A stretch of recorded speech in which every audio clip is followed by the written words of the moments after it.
Στην προηγούμενη εκπομπή σας είχαμε αναφέρει κάποια ελάχιστα στοιχεία για την εμπλοκή της Δήμητρας Ηλιοπούλου στο Γυροκομείο Αθηνών.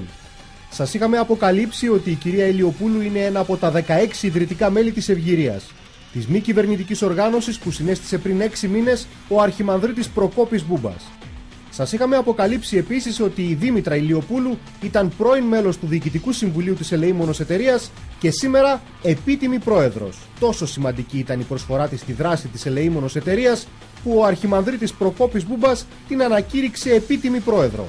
Απόψε θα σας αποκαλύψουμε ποια είναι η Δήμητρα Ηλιοπούλου και με τι ασχολείται. Η Δήμητρα Ηλιοπούλου λοιπόν είναι υπεύθυνη για θέματα υγείας του Πασόκ. Μάλιστα, πολύ καλά ακούσατε, υπεύθυνη για θέματα υγείας του Πασόκ.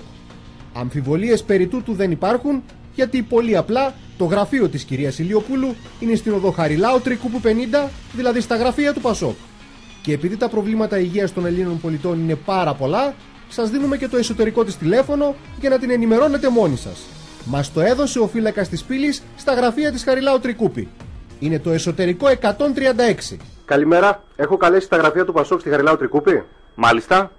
Μπορείτε σας παρακαλώ να με συνδέσετε με το γραφείο της υπεύθυνης για θέματα υγείας? Αν δεν κάνω λάθος, είναι η Δήμητρα Ηλιοπούλου. Σωστά. Με συνδέετε?